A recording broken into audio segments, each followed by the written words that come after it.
குழந்தை வெளியில வர வரைக்கும் எனக்கு தெரியாது நான் பிரெக்னென்ட்டா இருந்தேன்னே. ஃபுல்லா வாஷ்ரூம்ல இருந்து அந்த அம்பிலிக்கல் கார்ட் கட் பண்றதுக்கு எதுவுமே இல்லாம கஷ்டப்பட்டேன். எனக்கு அதுக்கு நான் வெளியில வரணும் சிசர் எடுக்கணும்னா. நான் அப்படியே என்னன்னு எந்த அளவுக்கு நான் அப்போ கஷ்டப்பட்டிருந்தேன்னா, ஒரு ஆம்புலன்ஸ்க்கு கால் பண்ணணும்னு கூட எனக்கு தோணல. அந்த டைம் என்ன பண்றதுன்னே ப்ராசஸ் பண்ண என்னால வலி தாங்க முடியல. எல்லாத்த விட நான் அங்கேயே மயக்கம் போட்டு விழுந்து, நானே எந்திரிச்சு, திருப்பி நானே வாஷ் பண்ணி, அந்த மாதிரி எனக்கு என்ன பண்ணணும்னே தெரியல. அப்ப நான் ஃபோட்டோ எடுத்து என் ஹஸ்பண்ட்க்கு அனுப்பிச்சு விட்டேன். எனக்கு சொல்ல முடியல. அந்த நேரத்துல என்னால ஃபோன்ல பேசவோ, சொல்லவோ எதுவும் முடியல. அதனால ஃபோட்டோ எடுத்து அனுப்பி விட்டேன். அத பார்த்துட்டு அவன் பதறி போய் கிளம்பி வந்தான். அதுக்கப்புறமா எனக்கு என்ன பண்ணணும்னு தெரியல. ஆ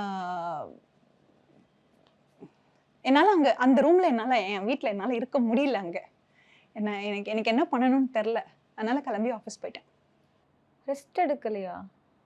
அதான் சொல்றேனே, என்னால அங்க இருக்க முடியல எனக்கு. அந்த அப்போ வரைக்கும் எனக்கு ஹாஸ்பிட்டல் போகணுங்க அந்த ட்ரீட்மெண்ட் எடுக்கணும் ஒரு விஷயமே எனக்கு ரெஜிஸ்டரே ஆகல என் மைண்ட்ல. எனக்கே ஆகல. சின்ன பிள்ளை என் ஹஸ்பண்ட் அவனுக்கு தெரியாது அதெல்லாம். எனக்கு தெரியாது என்ன பண்ணணும்னு அவனுக்கு புரியல. என்ன நடக்குதுன்னே அவனுக்கு புரியல. அப்படி ஒரு சிச்சுவேஷன்ல அதுக்கப்புறம் ஆஃபீஸ் போனப்புறம் அங்கருந்து திட்டி எங்கள அனுப்பி, அந்த மாதிரி அதுக்கப்புறமா நாங்க திட்டி முதல்ல ஹாஸ்பிட்டல் போ அப்படின்னுவாங்கல்ல அந்த மாதிரி. அதுக்கப்புறமா தான் நாங்க ஹாஸ்பிட்டல் போனோம். போனப்போ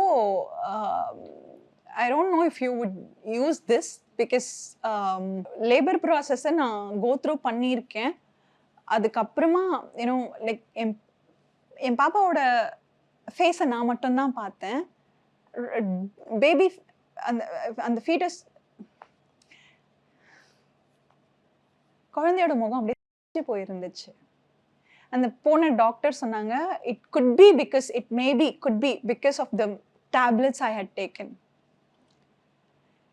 என்னால டைஜஸ்டே பண்ணிக்க முடியல. என்னால அக்செப்டே பண்ணிக்க முடியல. இன்ன வரைக்கும் நினைச்சு திடீர்னு கஷ்டப்படுவேன், அழுவேன். அவனுக்குமே அதே மாதிரி தான் இருக்கும். அவனோட அடுத்த வருஷம் பர்த்டேக்கு வந்து அவனுக்கு நான் நிறைய கிஃப்ட்லாம் கொடுக்கும்போது, பாப்பா அவனுக்கு லெட்டர் எழுதி கொடுத்த மாதிரி நான் ஒரு இதை கொடுத்தேன். அதை படிச்சுட்டு அவன் அழுதான். we're not able to get over it. We're not able to get out of it.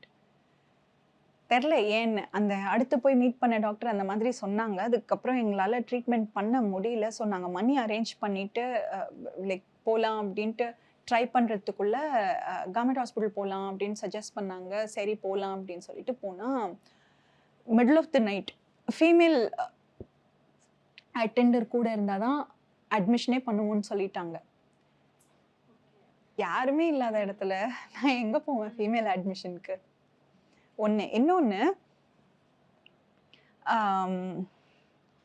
நான் தான் வாலண்டரியாக அபார்ட் பண்ண ட்ரை பண்ணிட்டேனா அப்படின்லாம் கொஷின் கேட்குறாங்க. ஓகே.